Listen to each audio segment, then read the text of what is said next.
Hi, good evening. Welcome to everyone who's joining us virtually, and welcome to everyone here who's in our physical space. My name's Alana Francis Dagovaya, and I am the Chief Program and Experience Officer at the Africa Center. We're so thrilled to have you here tonight. Either if you're physically with us or online. Thank you so much to our panelists for coming. I just wanted to say a quick hello and to welcome you to the Africa Center. We're so thrilled about our partnership with MOFAD on this exhibition, African/American Making the Nation's Table.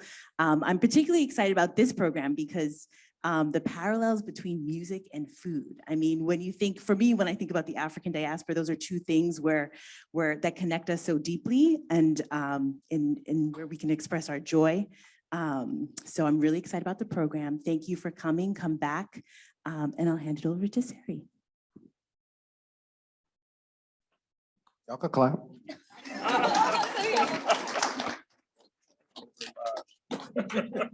It was like, what do we do now? Thanks, Alana. Thanks, Jarobi.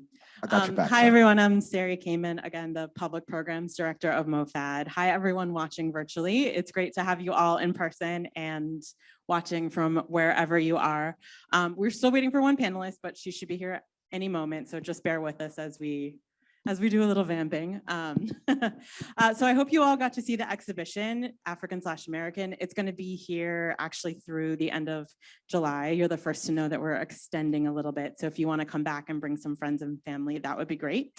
A couple more programs that I wanted to tell you about. Yay, Nia's here. She made it. Gotta love New York City traffic. So we have a couple more programs that are happening in the space in conjunction with the exhibition. Next week, if you want to come back, we have Chef Kwame Onwauchi. Thank you. His book just came out today, his cookbook, My America, and we are so happy that he will be here. This is his one New York City event. He's going to be in conversation with Marcus Samuelson. So that's going to be on Wednesday, very exciting. And then at the end of this month, May 31st, we have a conversation about the connection between Black farmers, Black cooks, and caterers with Matthew Rayford, Adrian Lipscomb, and Michael Twitty. And then we have one more program in June. Nicole Taylor, she has a wonderful Juneteenth cookbook coming out, so she's going to be here in conversation with Osai Endalin, and that's June 15th. So we hope you'll come back for one of those. Just wanted to give a big thanks to the Africa Center, to Sugar Hill Creamery. Are you guys in the house? Anyway, they donated ice cream for tonight. It's a special custom flavor, blackberry molasses, that Chef Amethyst will tell you about at the end of the program. You're having it here. No one else has ever had this ice cream before. And also Yolele for donating some chips that you'll get to taste at the end of the evening. And I'm sure you'll hear about this at the end of the program, but we're also hearing the world premiere of a song by Chef Alexander Smalls, Let Us Break Bread Together. So lots of exciting things to come, and I'm going to turn it over to Nia. So thank you so much for being here. Thank you, Sari. So tardy for being late, but if you know me, I'm always late. Thank you to everyone here, all the panelists. You guys did your intros already? Oh, I was waiting for you. Yay. Hi, I'm Nia-Raquelle Smith. Thank you all again for coming. Thank you to Sari for answering a tweet from a random girl from Brooklyn one day. So today we're gonna do culinary lyricism. I'm not gonna tell you what culinary lyricism is right now because this panel is gonna explain it. So I'm just gonna ask everybody to introduce themselves because I cannot do you all justice. So I'm gonna start with my right. Mr. Alexander. Well, I think we ladies first. Oh. That's why I was looking at her too. I'm like, Okay, well, let's start with Ms. Amethyst. Everybody's so gentlemanly. I like it. I'm Amethyst Ganaway. Thank y'all for coming out. I am a chef and food writer from Charleston, South Carolina. North Charleston, y'all know where I'm from. Made it up here today. I'm happy that y'all are here and I'm excited. So hope y'all enjoy. my name is Jarobi White. I'm a chef, member of a tribe called Quest, fisherman. What else? That's it, you know. Thank you. I like food. And I love food. Hi, everyone. Thank you for coming out. I'm Alexander Smalls. I'm a chef, restaurateur, author, and culinary activist. I have had a career mostly here in New York as a chef and have had opened 5 restaurants here. My latest project in Dubai, 22,000 square foot dining hall, really celebrating the food of the African diaspora, essentially how through slavery, Africa changed the global culinary conversation. So essentially, you know, really working through 600 years of institutional racism, bringing the foods of the African diaspora to full view and to recognition is really what my career has engaged and been about. Happy to be with all of you and hopefully to have some very interesting conversations. Thank you. I'm just from Brooklyn. Did you hear this resume? It's crazy.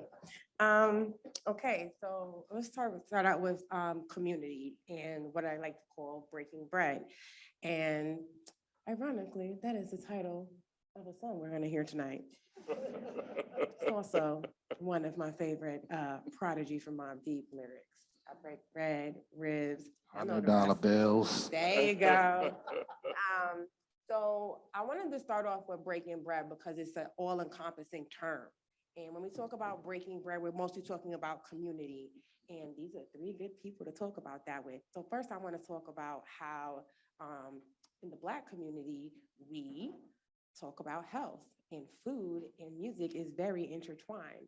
So the first thing I want to talk about is in our lyrics, the kind of food that we mostly talk about, it's either really, really, really, really expensive food that most of us have to save up a couple of paychecks to eat, or really, really, really, really cheap food that tastes really, really, really good.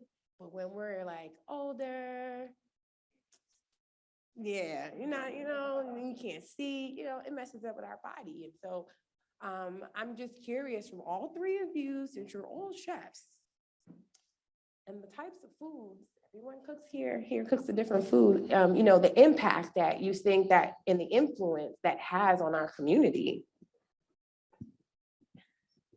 Oh, I'll go first then.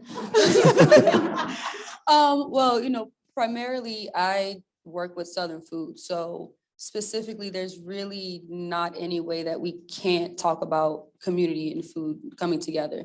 And specifically, when we really start looking at the food from my culture in the Low Country, how much of that is surrounded, how much of just what we do like daily is communal, but also, like you said, adding that music aspect into it. And cooking food itself is rhythmic and melodic in its own way.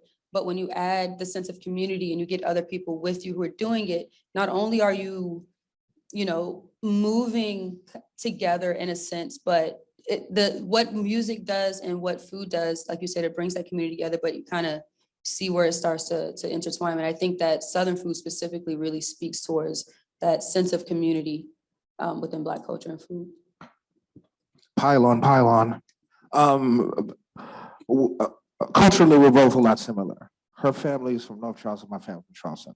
So when you said the low country, hit me immediately. So when we talk about getting the food, sourcing the food is a community thing in the first place. I remember my uncles leaving out the house 4 o'clock in the morning, leaving off Mosquito Beach, going get flounders, porgies, croakers, and all that stuff, and bringing them back. And that was a communal thing. Then the ladies would be in there cleaning the fish, the shrimps, you know what I mean? And we go pick some tomatoes and okra, you know, and it was a community thing. And picking crab. Oh, picking crab too. You gotta throw the chicken leg in the crab so you get the. Yeah. So yeah, and also music and food definitely connects to your memories. So that's why these 2 things are so vital and so important in our culture, because you identify a lot of your experiences in your life through food or music, you know? Yeah, I know you do. You know what I would say first and foremost, foundationally, is food, like music, in the Black community, the African American diaspora, is currency. Essentially, when we didn't own ourselves, we owned our food, our recipes, we owned that song. And it was a sense of accomplishment and pride. And it was a language. We communicated with each other and in our communities through our use of food and our use of singing and music. And they're all intertwined. You know, the song from the album that we'll play later, essentially the album is about endangered African-American songs. Essentially, the spiritual, for example, was created essentially as a replacement for what was taken away from African slaves, which was their traditions and their rituals of dancing and singing and chanting. It's so much a part of the African expression, but that music made their enslavers uncomfortable. It essentially made them fearful because they were uncomfortable with the energy, the rhythm, the trance that music would send the slaves in. And so they were forbidden to do that. What they were allowed to do is take Bible verses and hymns and apply those to their traditional music. And they could still have that ritual per se, but they couldn't do it organically. But you know, you're talking about people who had the ingenuity to understand that they could make a substitution, if you will, like in a recipe, and create something else more valuable, which is what they did. So the point is that they needed that music to live, to breathe. And that music was incorporated in the farming and the tending of the animals and livestock. And when they went to cook. So all of it comes full circle. Now, I will say, with respect to a point you brought up earlier about health, you know, there's nothing wrong with the African-American diet and the food that we create and make. You know, this is an extraordinary myth that we've been taught to denigrate and to really reduce and think less of what we make. You cannot tell me that brown pan gravy is worse for you than heavy creams and butter and French sauces. You know, I mean, it's just ridiculous, but it's a prejudice. Now, where there is some truth is the balance in our diets. And that a lot comes through food deserts. Who created the food deserts? The corporate America created, and the political structure. Essentially, to promote businesses and sell products, be it sodas, be it chicken joints or whatever else. They essentially took they made it very difficult to get fresh vegetables, to get products that African Americans were used to. As quiet as it's kept, the original diet of most African Americans and most Africans was vegetarian. Meat was a celebration. It was only available every now and then. So you have to look at history and understand how we got to where we are. When I moved to New York 40 years ago, and I used to love to come up to Harlem because I was looking for that Southern flavor I grew up in. I'd go into the grocery stores. Now, I was living on downtown in Soho, NoHo, but I'd go into these stores and the groceries were twice as high. They looked inferior. The chicken had been dipped in bleach. My father's in the grocery business, so I know how those things work. But it was of an inferior product and it was marked up. Can you imagine it cost me more to shop in Harlem than it did on Park Avenue South? My point is that, there's a reason why things have occurred as they have. And essentially, we need to reinvest our knowledge and understand that, okay, if you're going to have pan-fried gravy and meat and stuff, then you have to balance that with vegetables. You have to balance it with salads. You have to get fresh produce back into your diet, which we lost because of lack of availability. I didn't mean to talk. so much. No, I am so happy you went there. 'Cause if you know me, that's one of my favorite topics. So I'm just gonna say, poverty is a business. I'm not gonna go into the policy side. We can talk about that later. But I'm so glad you all mentioned that because the way that we talk about food and music, someone mentioned, or maybe I'm just, music is a form of storytelling. And so I would like to think, Jarobi said food is connected to memories.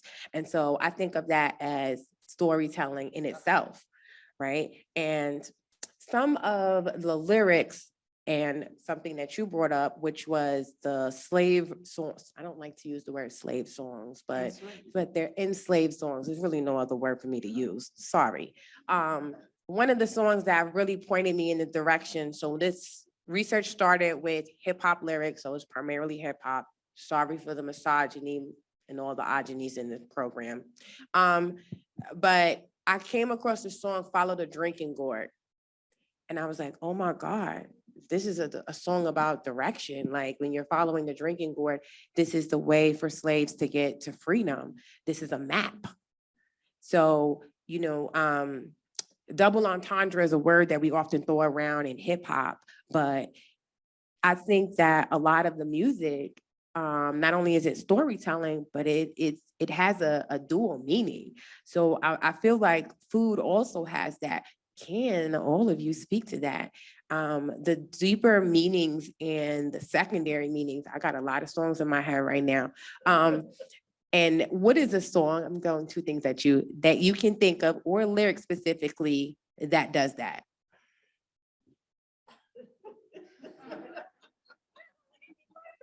Ladies first. I gotta think. Okay. That tells a story? Yeah. Man, I mean, you should know some. uh, Peas and porridge. maybe. I mean, we have, I know early, why?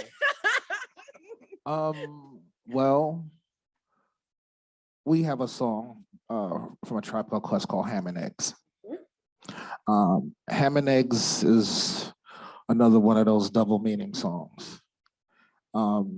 It on one point, it was to celebrate how we were brought up and how all the families were surrounded by the kitchen, by Granny cooking in the kitchen.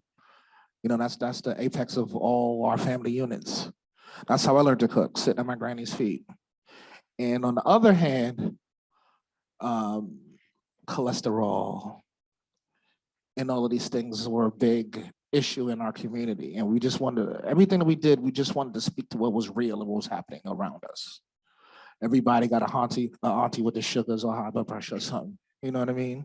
And we just want to speak to that and not be super preachy about it and still say like, yo, these things that we were raised on, I know they try to tell us it's poison and all that stuff, but it's not.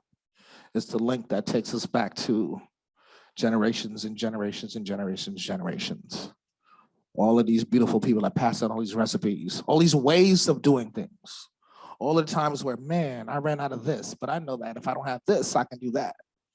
All of that's algebra. It's alchemy. Mm-hmm. Making something out of nothing or where it was before, like all of these things. So that's a little bit to what Ham and Eggs is speaking to. I hope I answered your question and didn't ramble too much. No, that was perfect.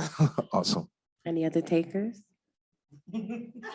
I mean, when I usually think of a double entendre in a song that's usually with food and something else, it's probably about selling drugs.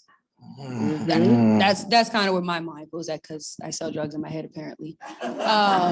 She's from the trap. I'm from the trap. So I'm gonna say a line that no one's gonna know because it's specifically a local artist, but I'm cooking chicken in my kitchen in my flip-flops. And if somebody just randomly heard that, it's like, I'm cooking some chicken in my house in some flip-flops. No, I know like, what that means. Yeah, I know what that means. Definitely not cooking chicken. Definitely something else that starts with a C that you would cook on a stove. But I think, I use that lyric specifically because so many songs in hip hop specifically use, or just, really in Black culture, like I'm thinking about, I've been watching Top Boy lately, how food is the literal term for drugs in in the show, right? So it's like, it's again, that kind of that double message, right? Where it's like, we know what we're talking about in that lyric, right? But maybe somebody outside of the community doesn't understand it. It's a way not only to communicate what's literally happening, but also it's still that hidden message, like you said, with the follow the drinking board. So Like if I said to y'all, potato salad, like, that's a big deal. Potato salad is a big deal, but that's some really coded that everybody doesn't know. You know what I mean? Like, potato salad will make or break your reputation, your party, everything. You know what I mean? So that's coded. That's coded in language. I think about, oh, I'm sorry, did you want to add? Okay, so I think about the word bread, right? My favorite thing to eat. Bread has so many meanings: cheddar, broccoli, salad, greens, Cabbage. You know, she mentioned the word chicken. There's a song by Nas and Ludacris. It's ludicrous, yeah. Let's say that one, yeah. Yeah. There's also a song by Lupe Fiasco called Double Cheeseburger. It's not a double entendre. It is a quadruple entendre. If you have some time, we can talk about it. Not tonight though, but it is a quadruple entendre song. And the entire song is literally a sandwich. Took me 2 weeks to analyze that. So when I think about that, and some of what you both just said, a lot of the things that have been said about Black people specifically is that we don't speak properly and we don't use good English, we're dumb. I remember being told as a child in 1994, when Ready to Die came out, that hip hop was gonna make me brain dead and I was gonna be stupid and it's bad, I'm gonna be violent, amongst other things. So I feel like those things that were said about us, we're scholars, right? What they don't understand is, like, if you're in a hip hop culture, number one, you speak a foreign language. That's the first thing. You're speaking a foreign language with a colloquial tongue that's super malleable, and it just moves and flows. There's no end to it. Like, there's books, there's words that have been in dictionary for hundreds of years or whatever. But in hip hop, every couple of weeks, every day, there's a new word or new term that comes out. It's ever evolving. So when you are into hip hop, you're speaking another language, and to be able to go and speak the King's English we want, because we all know how to put it on. All right. Right. And so that is really interesting when you think about the generations of hip hop now. It's still very young. And the modern hip hop, there's been some evolution, but also when we talk about how the change in the language over the years, but what's the word I'm looking for? The message. Thank you. That's my other brain. The messaging and the experiences, the socio-economic experiences, and some of the food that we use to communicate talks about our life experience. So with that being said, Can I yes, just always jump the in. final song choice for me, a song that was written by Billie Holiday and made very, very famous by Nina Simone, Strange Fruit, Swinging from a Tree, Blood on the Vines and Roots. I mean, again, and this song was banned. She was jailed many, many times for singing it. She was passionate about keeping that song and its message alive because it was a protest song, much like many of the Negro spirituals. They were code songs, code messages. They essentially sometimes connected people to the Underground Railroad. Sometimes they used them to just have a conversation about their daily lives, the things they couldn't express, or they could find some privacy by using those biblical phrases and the like. So songs have told our story, which is why I also refer to songs as being currency, because they've told our stories generation to generation to generation. Hip hop is another style of that kind of storytelling, and it is, basically mirrors the times and that generation. Yeah, that's what I wanted to say. That's what I was trying to remember to say. So other Can I cut genres, in really, really quickly? of course. To speak to the hip hop connection to what he's saying. Mhm. This is going to be kind of messed up because I wrote a song. It's on the Last Tribe album. It's called Killing Season. And the mess up thing about it, I wrote it after some black man got killed by the police, and it was happened so quick. I don't remember which one it was. That's how crazy it was. And in the song, I say, on the menu, strange fruit, whose juices fuel the progress of this here very nation, whose taste has grown bitter through justice expiration. These fruitful trees are rooted in bloody soul and torment. Things haven't really changed or are dormant for the moment. So I just, you know what I'm saying? It's the same. And that's culinary lyricism in a nutshell. That is literally what it is, what these gentlemen have just told us right there, that conversation. But yeah, that's exactly what I wanted to also mention was the connection of before hip hop's birth, we were told that other genres of Black music were bad, jungle music, so all of Black music is apparently bad, but even though it makes so much money, it's bad. All the Our ones food who is say it's bad, right. Our food is bad, our music is bad, but it's so profitable. It's true. And so speaking of money, cash rules everything around me. Cream, get the money. All right. Who are these people? I love them all. So yes, our food is bad, our music is bad, but it's so profitable. And yet there are 2 chefs and 2 musicians, 3 chefs, 2 musicians on this stage. Kind of messed the count up. I know. I was getting ready to say 3 musicians and 2 chefs.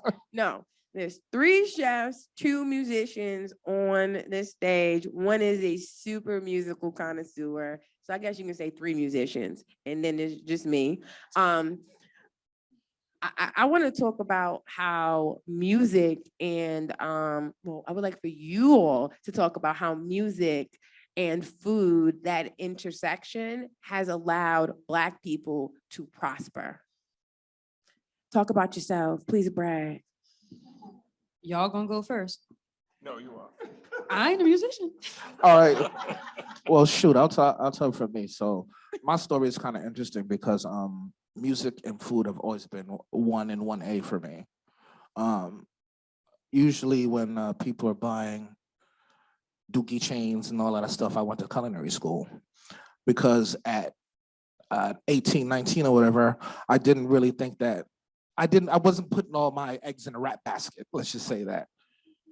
But it's crazy that I've been able to use each medium to fuel the other. Either I was cooking for my rap friends or playing rap music in the kitchen, while I'm cooking, while I'm prepping. You know what I mean? So there's always these 2 things together. And I think that's the nature of all chefs. Don't we do that all the time? Blast music in the kitchen. What gets you fired up? Lil Boozy. Really? Problematic boozy? Lil Uzi? Lil Boozy. Oh, Lil Boo. Oh, Problematic boozy? you're from Charleston, of course. Oh my All gosh. right, all I mean, right. I'll switch it up. I'll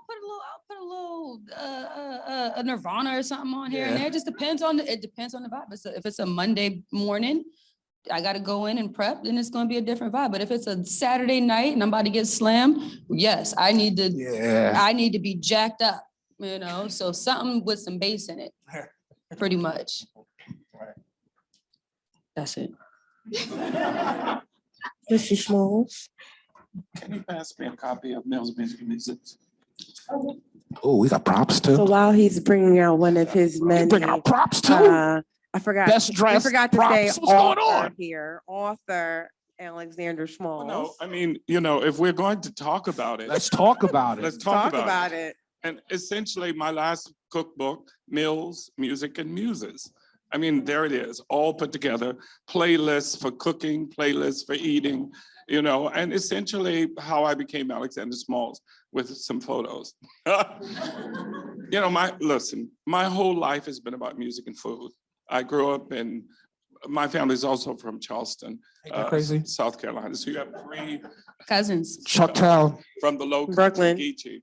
I grew Geechee. up in Spartanburg, South Carolina, spent my summers in Charleston. Yes, yes. And so, but we had a low country household, meaning that all the food was low country cooking. None of my friends in upcountry knew what low country food was, and sometimes it frightened them.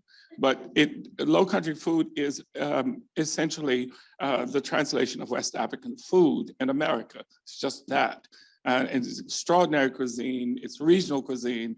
And, the folks who do low country cooking are serious about food. If any of you have ever had that experience, But I grew up in a household and in a community where essentially, your lives evolved around the kitchen table. Essentially it was about food. Food was what we lived for and how we lived.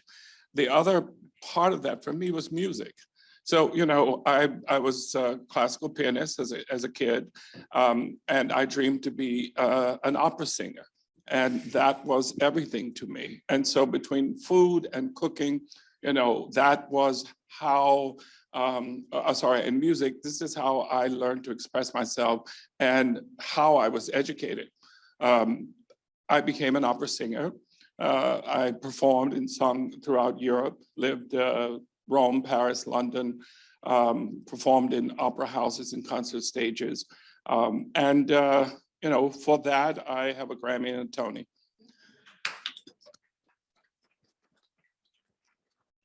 But what I understood about what I wanted to do as an opera singer is I could not break the glass ceiling. It wasn't a place that welcomed me. Black women were exotic, and they were cultivated from Leontine Price, Jessie Norman, Kathleen Battle, but for Black men in opera, it was essentially, you were relegated to Porgy and Besses and Old Man Rivers, or you had to leave the country and go to Germany and sing 10 shows a week. And most people came home with no voice. So at a certain point, after my 3rd audition at the Met, I understood that this was not going to happen for me. And when I went into the profession, I saw so many older Black men who essentially could not go any further, but they hadn't accepted it. And they were like working full-time as mailmen, custodians, still going on auditions. Their voices weren't even there anymore, and they didn't even know it. And so I said, I don't want to be that. My last audition for the Met, when they offered me chorus, and I simply said I wouldn't be interested. I don't know where that voice came from, but I left. And 18 months later, I was building my first restaurant. My point is that I understood that in order to have a success, be in a position to do something that was important, I had not only to have a seat at the table, I needed to own the table. I couldn't own an opera house, but I could own a restaurant. And essentially that changed the whole trajectory. It's interesting too, much like Nina Simone, who is one of the most extraordinary classical pianists you would ever meet. But she was turned down by the very school that accepted me in conservatory, the Curtis Institute of Music. And when they turned her down, her whole family had moved to Philadelphia. She had to go out and find a job. The only job she could find was in a nightclub, and they told her she had to sing. And if that had not happened, we would not have the great Nina Simone. So, life has a way of redirecting you, no matter how much you thought you were going in that direction. It's a beautiful thing. Yeah.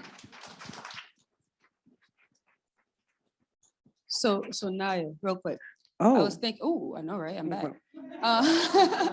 So Alexander, you brought up some points that made me think, the initial conversation or the initial question was, how have food and music made Black people profitable, right? And I think that it's a two-way street, right? In one way, those are two ways that Black people can become profitable given the opportunity, but they're both very difficult fields to get into, right? Especially for Black women, but for anybody to try to get into music or anybody to try to get into food industry and actually be successful. But then on the flip side, what we see is Black music is profitable, Black food is profitable, but usually not from Black people. Black people are usually not the ones actually profiting from it, right? So I think that for me is That's really called what, appropriation. Go ahead. facts, right? I mean, it is. And so I think that for me is when we talk about, well, is it making Black people profitable? Because we have this issue now, if y'all watched the last Atlanta, like one of the last Atlanta episodes about the Jollof restaurant, right? Or the and it's just, I mean, it just speaks to that of how you could have these things, these cultural things, and nobody has known about it until that one person finds it. And now all of a sudden it's something that can be profitable. It's no longer a bad thing. But again, Black people are usually not the ones that profit from it at all. And then even now, you know, I'm not a musician, but coming from that restaurant industry side, like Alexander said, having to break those glass ceilings. And then even when you break those glass ceilings, are you the one that's actually getting the recognition for it?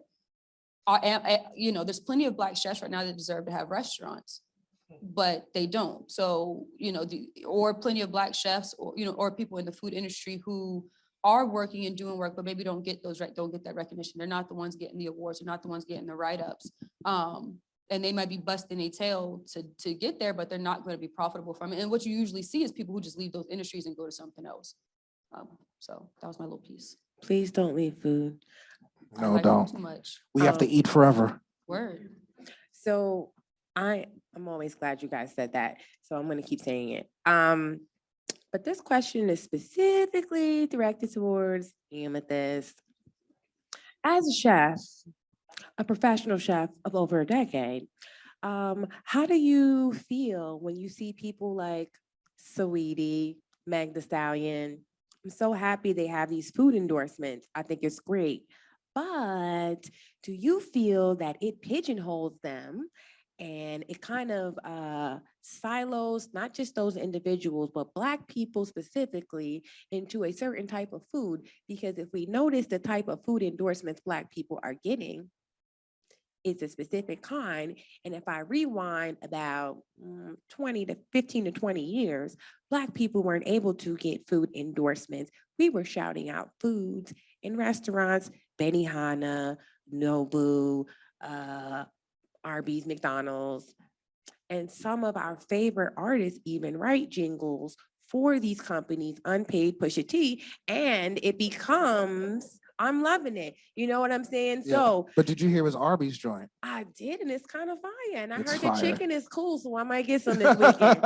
So my long-winded question is, do you feel, and any one of you can jump in on this, but this is specifically to Amethyst, do you feel like when Black artists talk about the type of food in their music, that it pigeonholes them into that type of food if they get an endorsement? And then on the flip side, we know that happens to Black chefs, but I'm just going to act and skip because I'm dumb. Well, for one, I think Sweetie's insides is probably real tap right now. I believe you. Bust up. Yeah, you know. But I think that, I don't know, it's an interesting game, right? Because like you said, these are usually people who don't have any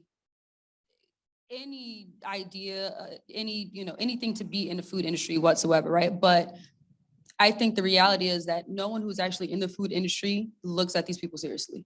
They know that it's a profitable thing, right? They know that it's for profit. I do think that in a sense, it just kind of perpetuates more stereotypes in a sense. But at the same time, it's a lot of people that eat hot fries like that. You know what I mean? And So like, Mary I think, J. Blige, not to interrupt you, but what company was that? Burger King? When she was singing about chicken? I thought it was Yeah. Burger Oh, that's King. right. When When Mary J. Blige was singing. Oh, that was when terrible. she was shucking and jiving on That stage, was it was a terrible. whole Burger King was terrible. commercial. Y'all remember that? Yeah. It sounded good, but fried chicken. yeah, I think like, yeah, it pigeonholes them and it pigeonholes us into a certain stereotype. But again, I don't think that they're necessarily taken seriously, right? They become the running jokes. Caricatures. Yeah, they become a caricature. And then again, I don't think that necessarily directly correlates specifically to actual chefs or anyone that works in the food industry itself. But I do think that it does definitely make it harder for people who want to have brand endorsements or who maybe want to have their own CPG line or something like that. And then on the flip side, I look at somebody like Master P. Master P right now, he started off with wrap snacks or whatever, and everybody thought that was a joke. And they're like the biggest thing. People collect wrap snacks, you know, but not only that, he is now moving into coconut water and like all these different sort of kind of packaged products. And with that, again, it's again another double-sided thing where it's great he's making this money off it. Master P is known for making money, literally, right? But also, again, why are you selling ingredients and products to your community that aren't necessarily good for them? So I think that again, it's we as a people kind of have to stop and ask ourselves, well, do we really need this bag? Like, do we need this check? You know, but if somebody told me they're gonna pay me $2 million to sing about Arby's, I would probably consider it. I'm not gonna lie. So 2 questions then. This one's for everyone. And just a little tidbit, Master P as an artist is one of the most profitable rappers in the food industry to date. And we don't realize that because not only did he never sell his masters, but he used his image to pivot into this industry among many others. Rap Snacks is, I think, valued at over $4 million revenue annually. That's the last number I remember seeing. I just wanted to give y'all that tidbit, but Amethyst mentioned something about, do we need this bag? We poor. I need a bag. I got student loans still. It's kind of messed up that Black people are put in such a interesting pickle all the time. We always in a pickle. I Well, love pickles, most people are allowed to pursue whatever endeavor they are and pursue it the way that they want to pursue it. But when a Black person has to do it, it has to be something wholesome, it has to be something for the community, and all of those things. And wow, that's a beautiful thing, and we should strive to be that. It's super limiting in the game of trying to compete with the things that's being competed with out there. Capitalism. So that was going to be part of my question was, who is responsible for this? Is the You gotta look at the man in the mirror. No. Is the onus on the artist? Is the onus, because you said like people are pigeonholing us or stereotyping us. So is the onus on the media? There's some media people here in the audience. I see you write about us properly. There is the onus on the media? Is the onus on, I'm gonna call y'all out, white people to do the work themselves? Is the onus on the academy, which that's on me, is the onus on the artist? Who is responsible? Art is for the sake of art, and it doesn't come with responsibility. Art is for the sake of art, it does not come with responsibility. Quote now, as a human being, you probably want to be responsible for what energy you put out to the world. But as an artist, you are not responsible for your art. Art is not for that. Even when it's food? But is food art? Absolutely. It's for consumption. But it's for consumption, so there's definitely art. But look, my record speaks for itself. I want to put out nourishing shit. I want my shit to nourish. Everything that I do, whether it's cooking, music, or whatever, I try to do on a level where I'm trying to give as much as I'm taking from it. You know what I mean? So I have these ideals, which I think is the right or wrong, quote unquote, right or wrong things, but I'm still going to live the way that I'm going to live. That's why I say balance in how you nourish the community. That's what I'm saying. That's why I say, but you're not as an artist, you're not responsible for that. That's how you are as a human being, how you take that. Like, I don't necessarily trying to get nourishment advice from Ja Rule. You know what I'm saying?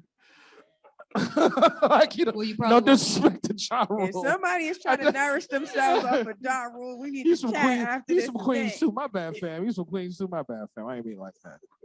Sorry. I ain't mean it like that, Well, bro. but let me say, okay, because, you know, yeah, it could be an individual thing all day.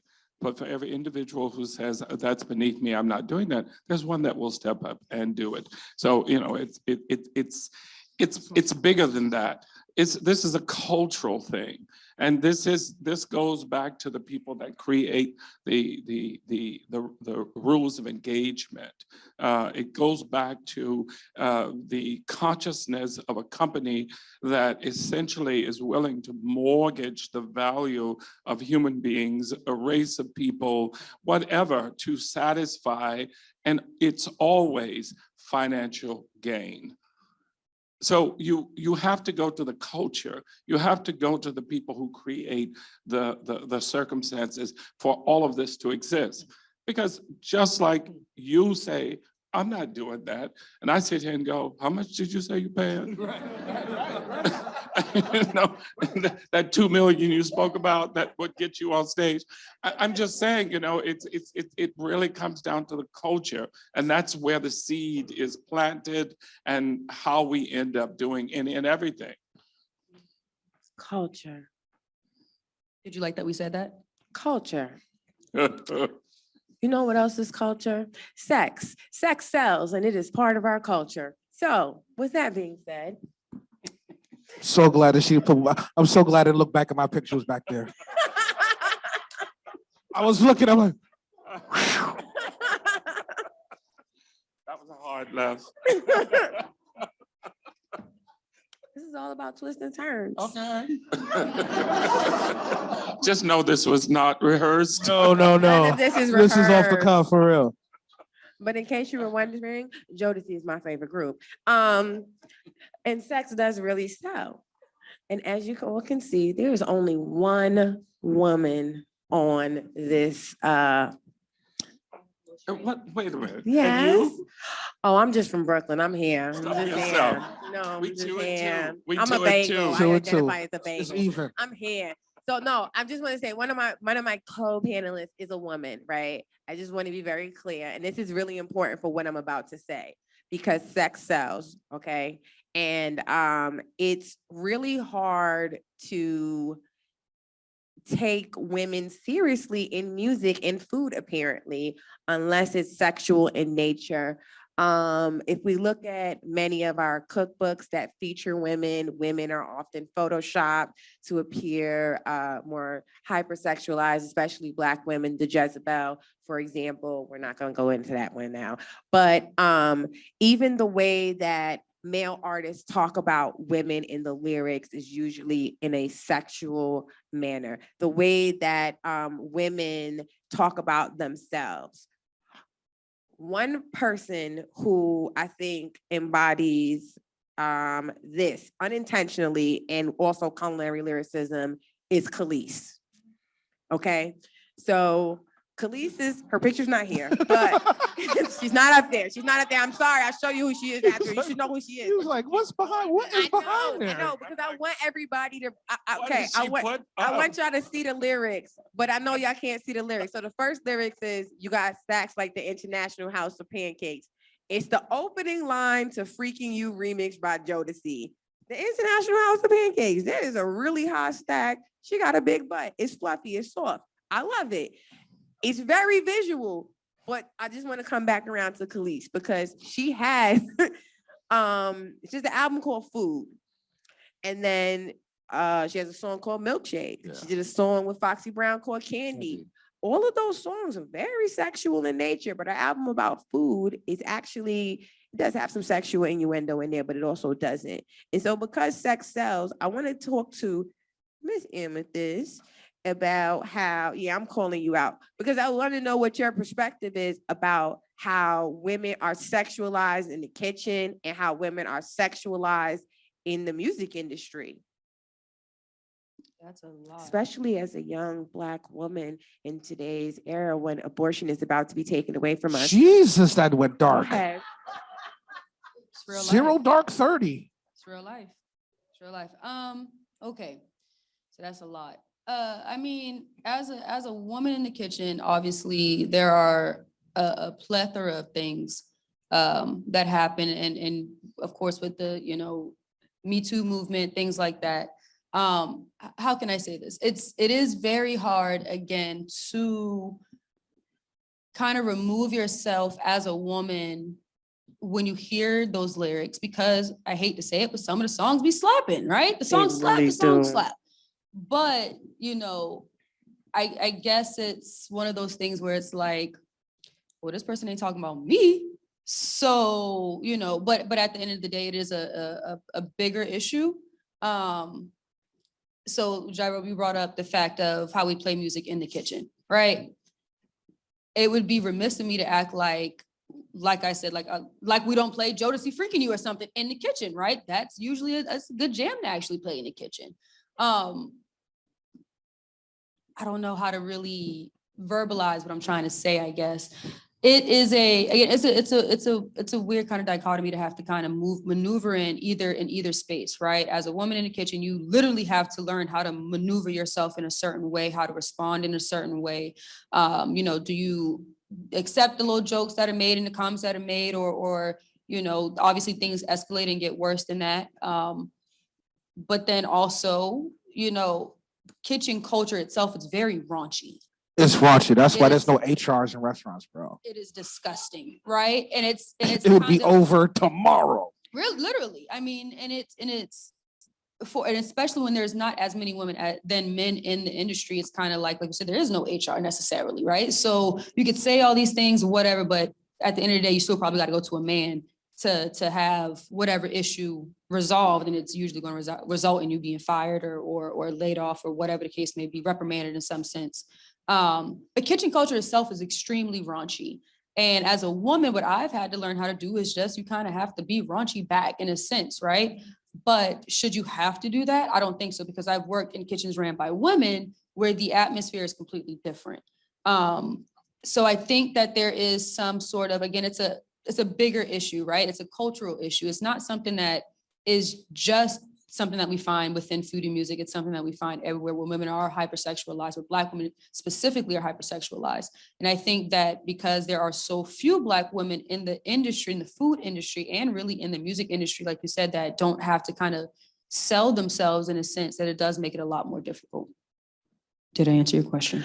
Yes, but I would like to pile on to that because I like my sandwiches stuffed. So that was said on purpose.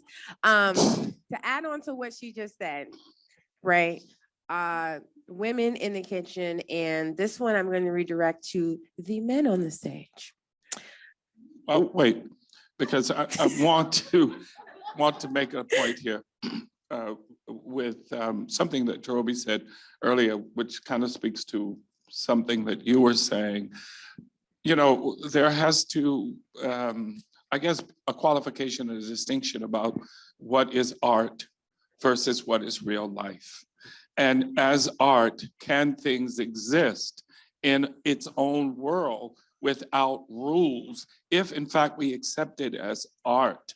And that's the distinction that has to be made. I mean, essentially, you know, an original piece of music or art, etc., can't serve everybody. It won't. You know, I'm reminded of the piece in Brooklyn years ago when they did the Black Jesus. And some of you may recall there was an interesting ingredient they used in the artwork that caused a whole lot of problems, you know, because it was, You can say it. Go ahead, say it. Just say it. and so, but it was still considered art. And while people protested and did all kinds of things and blah, blah, blah, blah, bottom line, it was protected on the status of art. So, you know, then it becomes, well, who gets to be an artist? Jodeci, Mary J. Blige, or you know, Madonna. You can't get away from that as part of the conversation, you know. And then these things take on a life of their own. All of a sudden, they show up in a political arena. All of a sudden, they show up in the sort of moral, holier than thou group who wants to sanitize society. You know, and this has been going on since the beginning of time. I mean, these sort of provocative sex songs didn't just start; they were going on. You know, that was used to be music that my parents would listen to every now and then that we had to be out of the house for. You know. What is the name of that? I'm glad you brought that up. This is there's an artist. She's from the 1920s, 1930s, and it was very raunchy, very explicit sexual music. Like she, Bessie. yes, Bessie Smith. Bessie Smith. Thank Yeah. you, Bessie Smith. Raunchy. She played the guitar. Raunchy. That was Ma Rainey. All right. Yeah. Thank you. Ma Rainey. Bessie wasn't that bad. But Ma No. Rainey, No. But Ma No. Rainey had Already, some yeah. take things, you places. right? And we were lucky if there Step was into my kitchen. Yeah. Okay. Yeah. So I'm so glad, right? Because kitchen is a double entendre. Thinly right? veiled. Thinly When I was veiled. 7, I thought kitchen was this. My Rainey was talking about something else as her kitchen, and you know the innuendo, the words that we're using, not me, the words that artists are using in their lyrics is it's really important, and it tells that story about how excuse me, not the story, but we see this evolution again back in time from the beginning. I mentioned the 1920s about how that music was frowned upon, but my grandmother would be like jamming to that, and I wouldn't know what's Well, going see, on. The art part of that, right, Mhm. is to be able to express these ideas without even saying the words at all. That's the art part of That's it. a great skill. That's the art part of it. Mhm. You can say red fork 7, Right. and it can mean something totally different. And that's where the art comes in. But Because if you're like, oh, I just want to touch it, I but want that's you to not hold art. whatever That's you're about to say, because it's probably going to make an ad. So the sexualization now of these words, the sexualization of food, and the sexualization of music itself, you know, is that artistic? Do we give people artistic license for that? Is it artistic if it perpetuates violence or harm towards women? Should it still be considered art in that point? Because I can say cooking something in the kitchen, of course, that's art, right? A plate is art, but if a man is molesting me in the kitchen on the line, are we supposed to accept that chef still as a man Nah, who fuck. is an art? Sorry. But you understand, you see what I'm saying?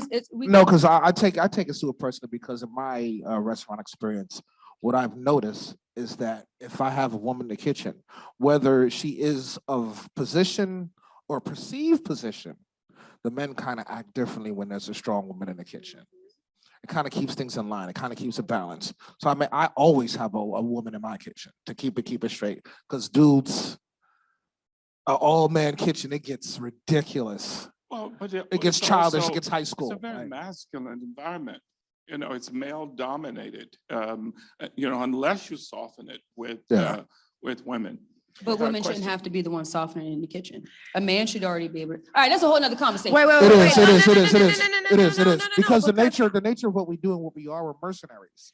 We're pirates. But I want you to, I'm glad you mentioned that, right? Because like, okay, we don't have a lot of women in the kitchen, and we don't have a lot of women in music. And so I think about how like, not just in restaurants, but like on TV and chefs, I see so many men. Congratulations to you guys getting your TV shows. That is awesome. When y'all gonna get my friend a TV show, I'm just saying, she deserved. But no, I say that just because like, it just seems like there is not just in a sexual harassment, but there is just straight sexism and misogyny in both industries. And you do have to use sex in order to get forward. So when I do see women who do make it, not all the time, shout out to Julia Child, shout out to B. Smith, you know, the real, she's better than Martha Stewart. But, you know, when I see these women who fit a certain profile, like they are accepted, they fit a certain mold. But when I see Black women specifically who step outside of that mold, then they're kind of looked down upon. So it's like either you have to take the homemaker approach or you have to be super sexual in order to be taken seriously. And that's not just, and I'm just gonna even go there a little bit further. I don't care if y'all hate me. That's just not in the kitchen. That's in media, food media in general. And the same thing when it comes to music. because if I was to ask y'all how many of you great people here bought or listened to Rhapsody's album, besides us,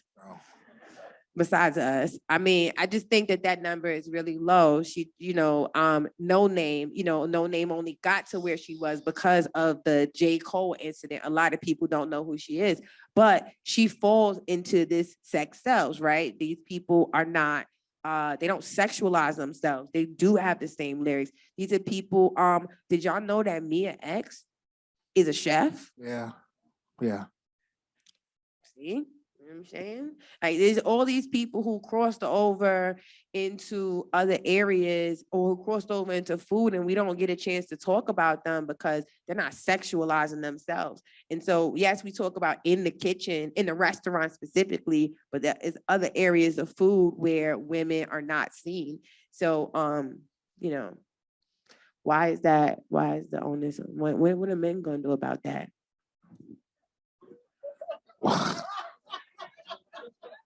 I'll answer.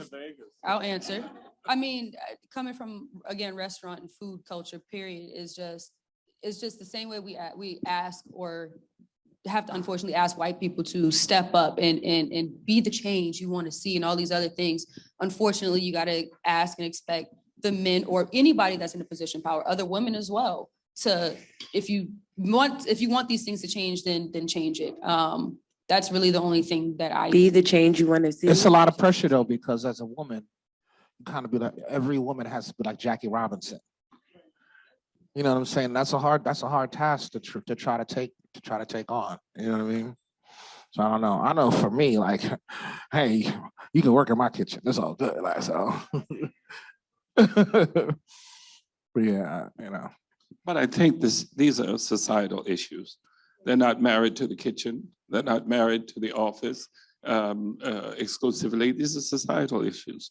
And when you live in a society that is dominated essentially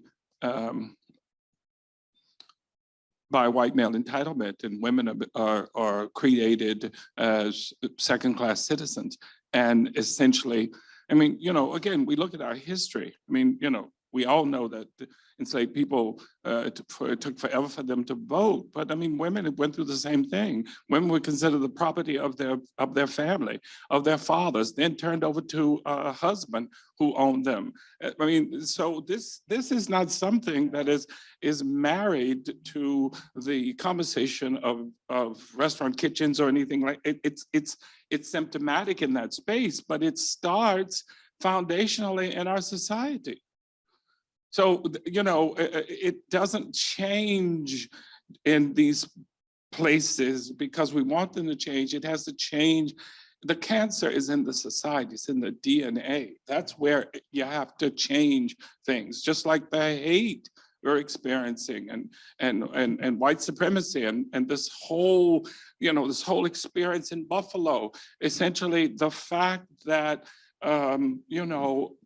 white races in the cradle of America are allowed to exist because they are considered white patriots.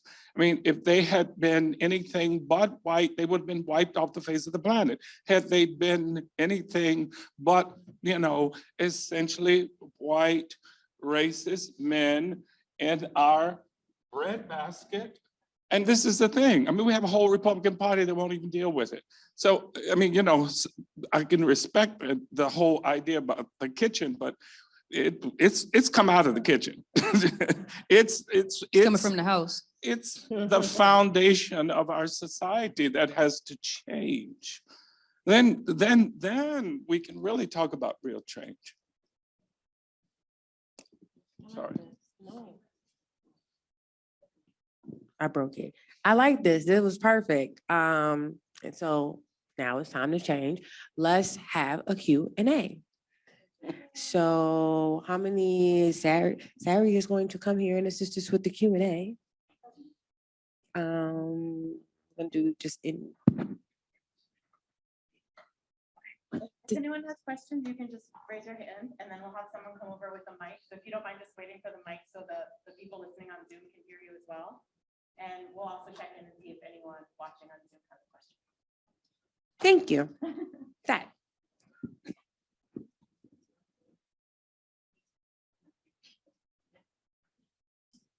So I've listened to a couple of conversations over the past couple of weeks. And like, Oh, can you put the mic to your mouth? I'm sorry. Thank And you. like music, food, mood, music and food, we have not been given credit for cultivation of food, cultivation of music.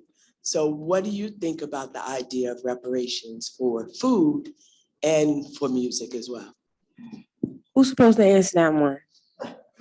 Okay, I'm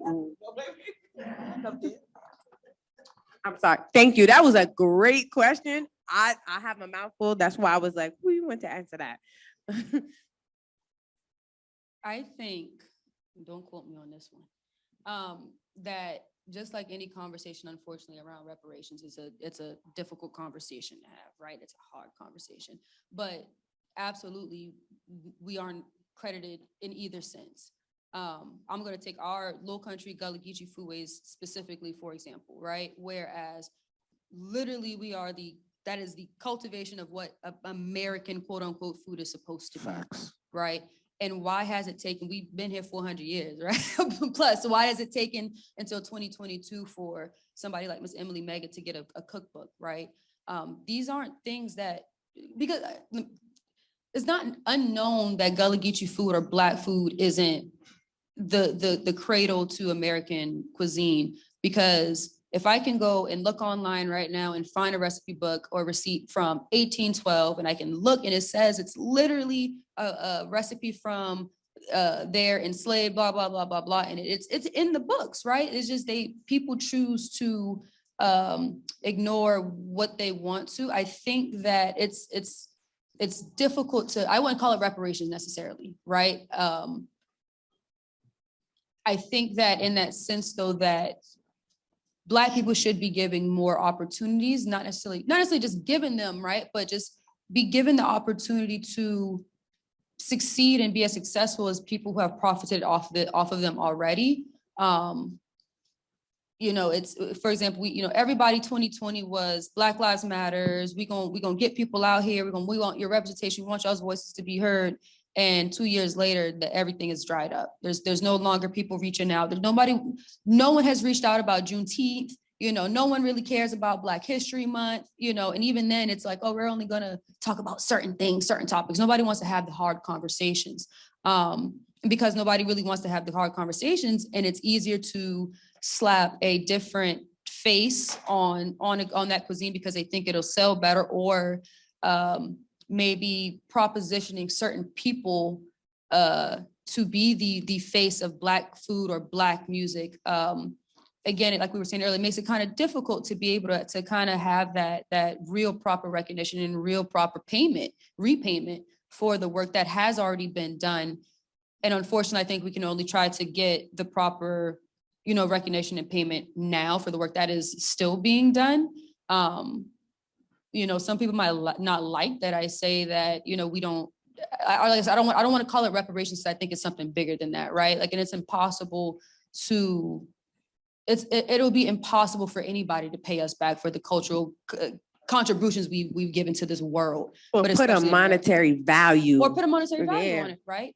But again, if you can pay X, Y, and Z white chef or Jack Harlow, who don't know who Brandy is, if you can pay him all this money to do Black music, or you can pay a white chef, for example, I'm going to just talk about people again in Charleston or in the Low Country, y'all are specifically doing Black cuisine, Black food, but why is there not a single Black chef in your restaurant? Even something just as simple as that, as just having Black people in those spaces, it starts that kind of conversation of what that repayment itself would look like. I said a lot, and I hope that kind of got us where we wanted to be. All right.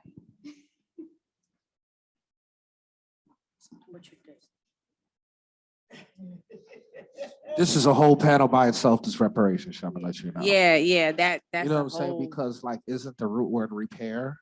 Mm. So we gotta start there. Yeah. We have to start there before we start talking about some money. You gotta right some of the wrongs, some of the basic necessity wrongs that we have. I want my auntie that lives in the hood to be able to walk to the corner and get some damn fresh tomatoes and lettuce, first of all. You know what I'm saying? So this could go on for days. Well, and what I would say to it, it's interesting, this conversation about reparations and what it means to people. I don't know if there's a big enough check to settle anything that has happened in this country. And I'm not really invested in what happened yesterday as much as I am in what's going to happen going forward. I mean, essentially, you have governments, state governments is trying to keep you from voting. It's trying to take away your rights. So why are we talking about a reparation check? Where's it? Look, we have got to be put on equal footing by dismantling the racist structure, the institutional racism that keeps us from participating. For myself personally, it's about just get out of my way and let me do what I have to do. Stop trying to hold me hostage because my success threatens you, because my ability to rise, soar, accomplish disturbs you.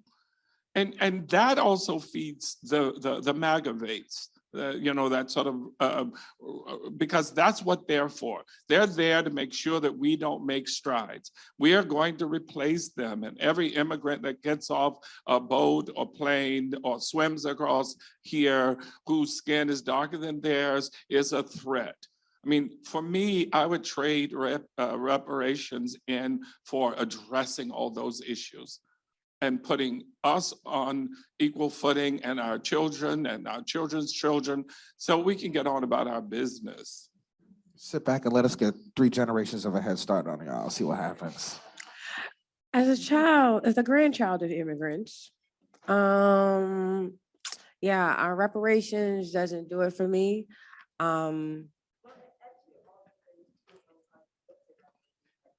Right.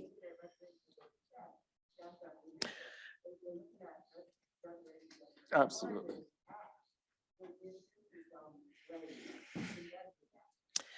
I agree 110% with what everyone said on this thing we're on. I don't know what it's called.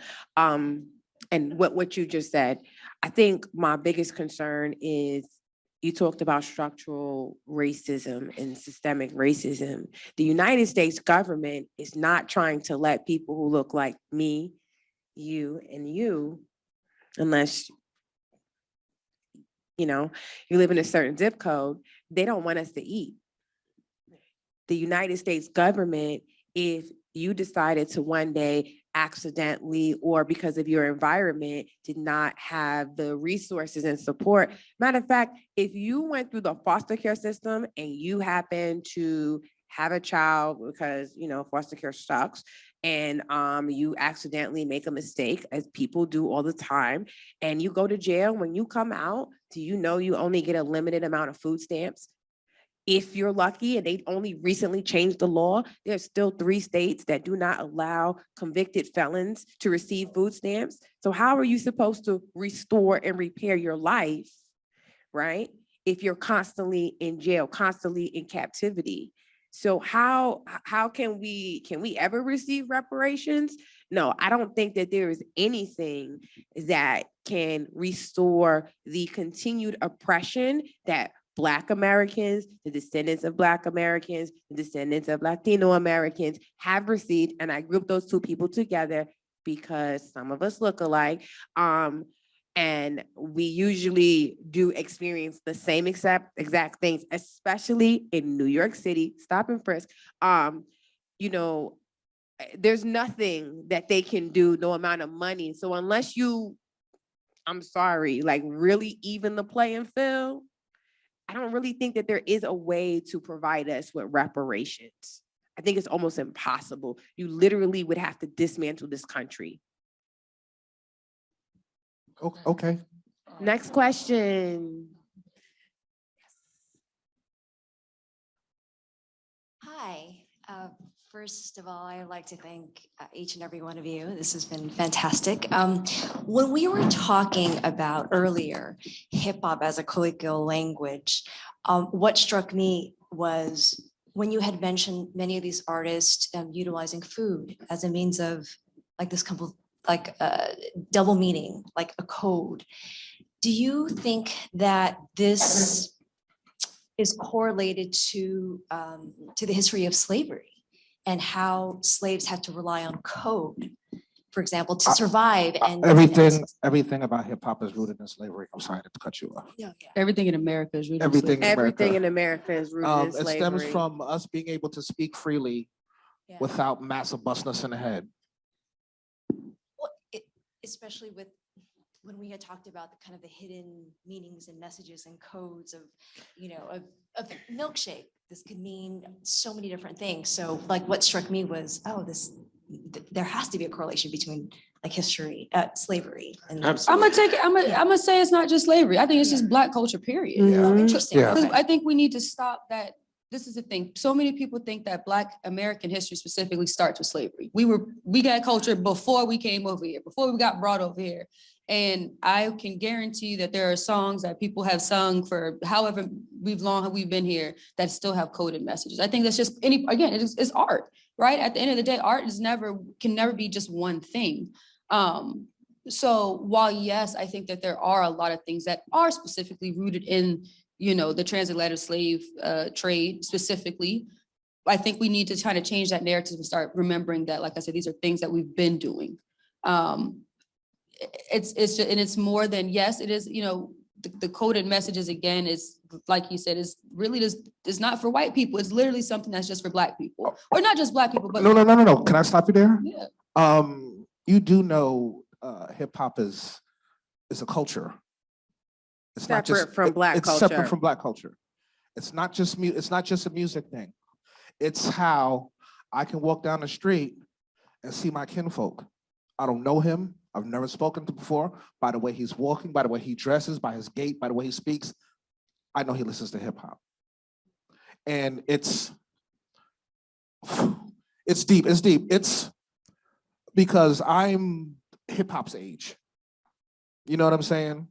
It is a way of a whole bunch of Black people who are from different places finding some kind of commonality because we have no voice.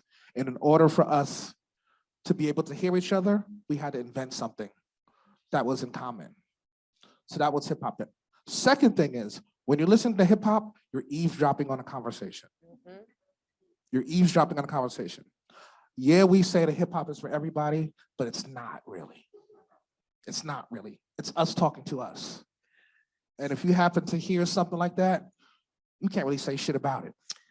There's nothing you have to say or to offer. You can listen to it and try to understand it and like it. And we love that shit when people, it's like when we go to Germany and they have no idea what we're saying. We go say ho, and they go, oh.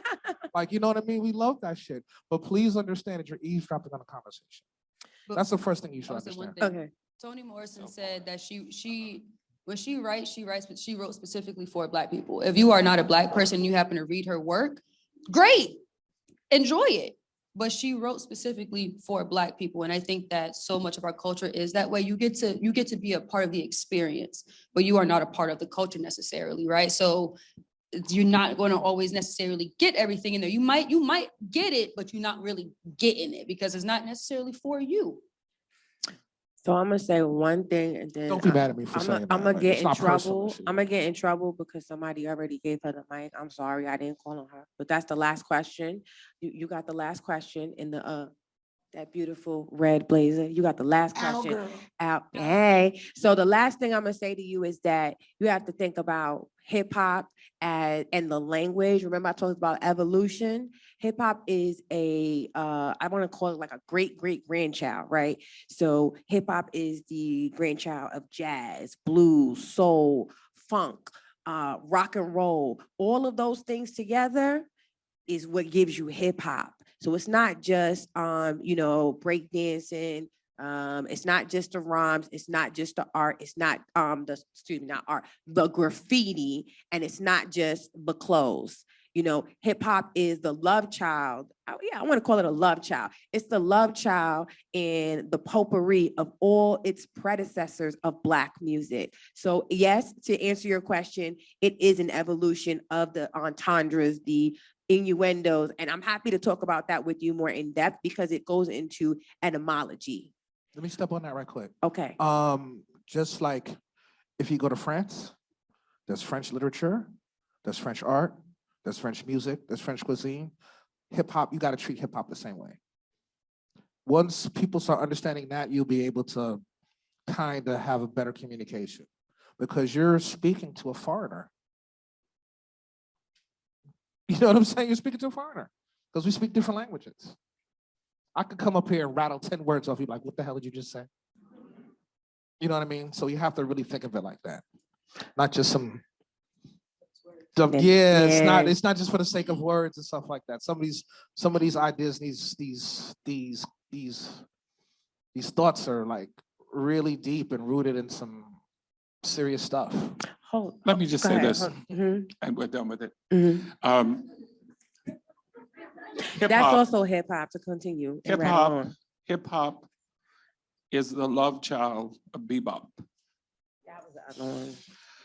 Bebop, which was born at Minton's, which I reopened in 2013 with Dick Parsons. Minton's that was founded in the late 30s, Thelonious Monk. Mhm.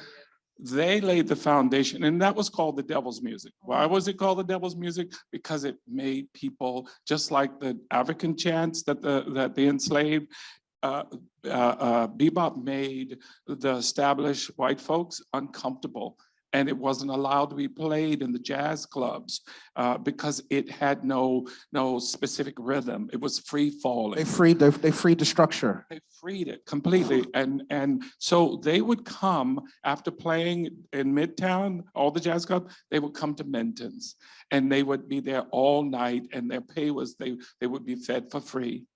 And they would play this music that was just worshipped by true jazz aficionados, but it was foundational for hip hop.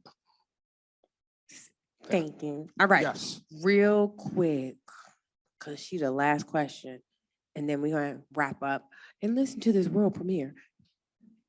I guess my question is more for you, sir. Tribe Called Quest, right there in the middle.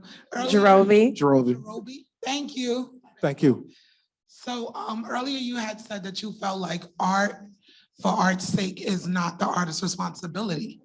And then I guess I just wanted to know if after we've come around finally to saying that music is culture, food is culture, our language is culture, do you still feel now, just with that being a fresh thought, that then artists don't take responsibility for the way that they represent, because it's not just music, their culture. And just for example, because you'll have something where an artist, and I can't remember which one, so I'm not gonna name, will say that he doesn't have a problem with the way the N-word is now coming off in a younger generation where everyone feels comfortable to use it because it's a word, and then we have this ridiculous argument about how we use it within the community, and be like, well, it's just music, it's just art. And that seems to me irresponsible, but I just want to know, like, even in those cases, because it is cultural, do you still feel like it's not the artist's responsibility? Let's stop this bullshit with people are comfortable saying the N-word, because they're not. Because we're saying the N-word. Nobody's comfortable. It's uncomfortable. You know what I'm saying? That's number one.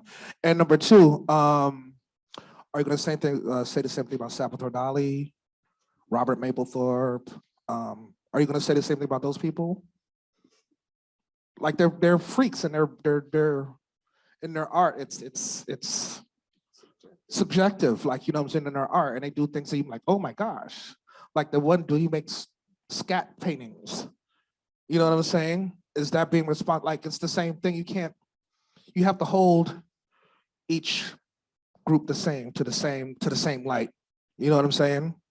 There's no benchmark. Huh? There's no benchmark, and like you said, the rules change. It's really different when it comes to us, when they start judging us, because these dudes are making doo-doo paintings and whipping people and stuff like, you know what I mean? And that's considered art. But this kid who's just saying words, that's not, you know what I'm saying? You gotta, you gotta hold people to the same standards. That's what I think. So yeah, it's still art. Art is art, and art is for art's sake. Well, and also art can offend and will. It should. It's aggressive. It's make you uncomfortable. I mean, essentially, artists say the things that we might think but won't say, that we're not free to say. Art is free. It's all up in your face, like it or not, buy it or not. The point is that it's speaking to somebody. And essentially, we can't be a sanitized society. You know, so this group is offended while this group over here is having a good old time. They love it. And that's always going to, this is what a free society, and it's how it functions.